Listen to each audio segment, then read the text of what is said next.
Hello guys, welcome to my channel. और आज आप आए हैं केएसपी आर्ट्स के अंदर और आज मैंने वन कलर चैलेंज को एक्सेप्ट किया है। सो गाइस, मैंने रेड कलर को चूज़ किया है और मैं उसमें नुसरत फ़तेह अली खान साहब को बनाने वाली हूँ। आज जाओ ना बेचैन करके मुझे, जाने जा दिल दुखाना बुरी बात है। नुसरत फ़तेह अली खान को हर एक उर्दू या हिंदी बोलने वाला शख्स जानता है और अगर कहा जाए कि इंग्लिश भी बोलते हैं लोग तो वो भी जानते हैं कि नुसरत फ़तेह अली खान कौन है। रेड कलर मैंने ले लिया है और इसे मैंने नुसरत फ़तेह अली खान साहब को बनाना स्टार्ट कर दिया है। अब मैं आपको बताऊंगी कि नुसरत फ़तेह अली खान थे कौन। 13 अक्टूबर 1948 में नुसरत फ़तेह अली साहब पैदा हुए थे फैसलाबाद में। फैसलाबाद की इनकी पैदाइश है। इनका जो ख़ानदान था वो हिंदुस्तान से ही जो है एक बहुत बड़ा क्वाल फैमिली से बिलोंगिंग थी इनकी और ये उन्हीं के ही साहबजादों में से आते हैं। जो मतलब आमिर खुसरो के साथ भी इनका बहुत अच्छा रिलेशनशिप रहा है कि ये उन्हीं के ही बिलोंगिंग से हैं, उन्हीं से ही ये सीख कर आगे आए हैं। आमिर खुसरो मोस्टली लोगों को पता है, अगर नहीं पता तो आमिर खुसरो वो शख्स हैं जिसने क्वाली को पैदा किया है। मतलब आज जिस क्वाली के पीछे हम पागल होते हैं या बहुत पसंद करते हैं वो क्वाली जो है असल आमिर खुसरो साहब की है और उसको एक दुनिया में रिकग्निशन इंटरनेशनली जो है वो नुसरत फ़तेह अली खान साहब के हाथों से हुई है। आमिर खुसरो साहब को फाउंडर ऑफ क्वाली भी कहा जाता है और जिसको इंटरनेशनल लेवल पर लेकर जाने वाला शख्स वो है नुसरत फ़तेह अली खान। नुसरत साहब की शादी नहीद नुसरत से हुई 1979 में और ये एक ही इनकी वाइफ थी। लाइक उनका कोई मतलब ये नहीं था सिस्टम के मतलब बहुत ज़्यादा वाइफ्स होना। पुराने दोनों में इस तरह का बड़ा रिवाज होता था कि एक बंदे की 2 से 3 वाइफ होती हैं, लेकिन इनकी एक ही नहीद नुसरत वाइफ थी और उनकी एक ही बेटी उससे पैदा हुई। ये वही निदा फ़तेह अली खान हैं जिन्होंने अपने कॉपीराइट क्लेम भी किए हैं अपने फादर की क्वाली पर और केसेस भी बहुत से चलाए हैं, लेकिन उनका शायद जवाब हमें सही से नहीं मिला है उनको और ना ही उनकी जो है इतनी वो मतलब सुनी गई है कोर्ट ने। मतलब अगर आप देखें तो इंडिया में बहुत सी कवाली हैं जो उनकी ही रीमेक की जाती हैं, लेकिन जो है उनका अभी कोई ऐसा एक्शन नहीं हुआ या उन गानों को कोई बैन नहीं किया। उनके गाने अभी भी चल रहे हैं जिन्होंने इनकी क्वाली को कॉपी किया है उसी स्टाइल से ही कॉपी किया है जो नुसरत फ़तेह अली खान साहब ने बनाए थे, लेकिन इनकी साहबजादी जो है एक भी गाना अभी तक बैन नहीं करवा सकी। बहुत से लोग समझते हैं कि राहत फ़तेह अली खान इनके कज़न हैं, तो जी हाँ, राहत फ़तेह अली खान साहब भी इनके कज़न हैं। असल में राहत फ़तेह अली खान साहब के ये ताया हैं। नुसरत फ़तेह अली खान साहब जो हैं वो राहत फ़तेह अली खान के ताया हैं, मतलब उनका सगा रिश्ता भी है इनसे। लाइक ये जो बातें लोग करते हैं कि वो उनके कज़न है, वो वाकई ही उनके कज़न है और उनका मतलब उन्होंने उनसे भी कुछ सीखा हुआ है और उनसे भी उनका जो है ना वो तभी ही उनका जो आपने सुना होगा कि उनकी क्वाली या उनकी कोई भी सॉन्ग देखा जाए तो उनका उनकी फैमिली का ही टच आता है, जो उनकी फैमिली की तरफ से एक बिलोंगिंग बनी है क्वाली की। दरअसल जो है राहत फ़तेह अली खान फ़रूक फ़तेह अली खान साहब के बेटे हैं जो राहत फ़तेह अली खान के भाई हैं। फ़रूक फ़तेह अली खान साहब जो है वो नुसरत फ़तेह अली खान साहब के साथ ही काम करते थे। लाइक मोस्टली उनके साथ ही क्वाली पढ़ते थे और उसके साथ जो है मतलब उनकी डेथ जल्दी हो गई और उनकी बाद में हुई। फ़तेह साहब जो है मतलब नुसरत फ़तेह अली खान साहब जो है वो बड़े थे और जो है फ़रूक फ़तेह छोटे थे और उन्हीं की जो औलाद है वो है राहत फ़तेह अली खान। एक और उनकी फैमिली का चिराग रिजवान मौज़म साहब भी हैं जो बहुत बड़े क्वाल खान हैं और उनका भी बहुत बड़ा नेम है जो अभी हमें यहाँ इतने रिकग्नाइज नहीं मिलते, लेकिन उनका भी बहुत बड़ा नेम है।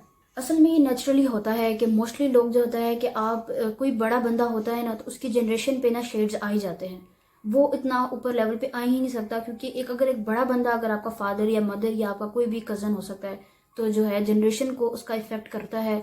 वो शेड्स में ही हमेशा रहते हैं। बहुत कम होते हैं जो उस शेड से ज़्यादा बाहर निकल कर उनका भी रिकॉर्ड तोड़ते हैं, वरना मोस्टली जो है अगर कोई बड़ा सेलिब्रिटी या कोई भी बड़ा नेम अगर उनकी फैमिली का होता है तो नेक्स्ट जनरेशन या उनकी कज़न्स में ऐसे नाम निकलना बहुत मुश्किल होते हैं।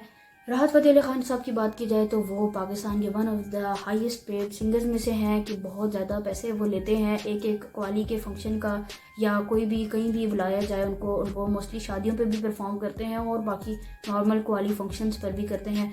तो उनकी चार्जेस बहुत ज़्यादा हैं, वो बहुत ही लेवल पर ही काम कर रहे हैं। तो अगर देखा जाए तो उन्होंने अपनी जनरेशन का एक बहुत बड़ा सिस्टम तैयार कर लिया है एक क्वाली के थ्रू, जो अमीर खुसरो से लेकर नुसरत फ़तेह और नुसरत फ़तेह से राहत फ़तेह अली खान तक पहुंच चुका है। नुसरत फ़तेह अली ख़ान साहब की जो है अचीवमेंट बहुत सारी हैं, लेकिन मीडिया शायद हमें इतना नहीं एजुकेट करता कि हमारे लेजेंड्स कौन हैं। तो आज मैं आपको वो बता देती हूँ कि उनकी अचीवमेंट्स कौन से हैं। 1997 में ग्रैमी अवार्ड्स के 2 नॉमिनेशन नुसरत फ़तेह अली ख़ान साहब के नाम हुए थे, लेकिन इसका आज तक किसी को नहीं पता। लेकिन 2 नॉमिनेशंस जो 1997 में ग्रैमी ने स्पेशली नुसरत फ़तेह अली ख़ान साहब को नाम किए थे।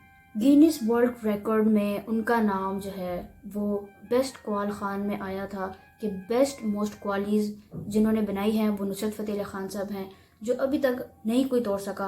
125 एल्बम्स जो इनके आ चुके हैं उनकी ज़िंदगी के होते हुए।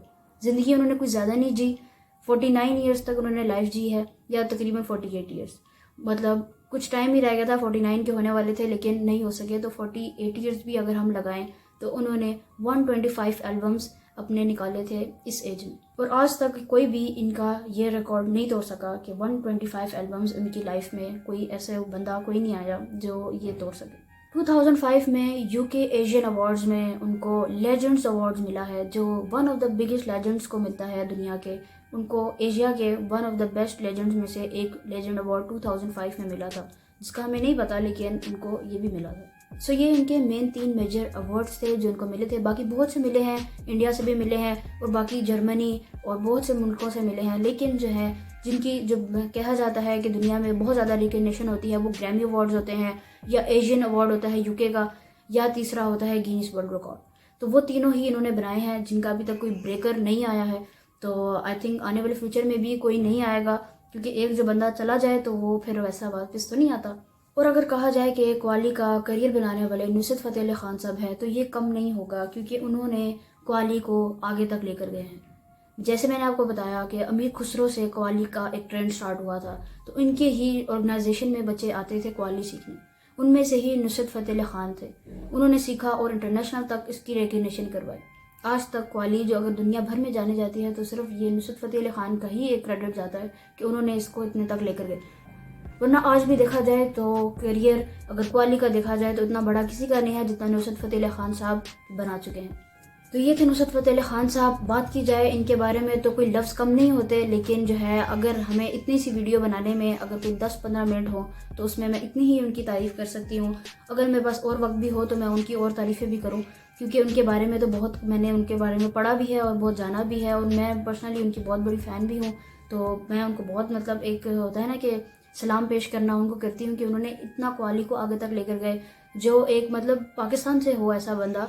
वरना दुनिया भर में लोग और कहीं किसी और मुल्क से ही ये काम करते हैं, तो हमारा बंदा एक पाकिस्तान का बंदे ने एक ऐसा काम किया तो ये वाकई उनके लिए खैराज तहसीम होता है। और साथ साथ मैं उनकी डेथ के बारे में भी बता दूं कि उनकी डेथ इतनी जल्दी क्यों हुई। लोग बहुत से सवाल करते हैं कि उनकी डेथ क्यों हुई, और बहुत से इनके बारे में डिबेट भी लोगों की चलती है कि उनको वाकई मारा गया था दुनिया से या इंडिया से, या कोई और लोगों ने मारा था, या उनकी वाकई डेथ हुई थी।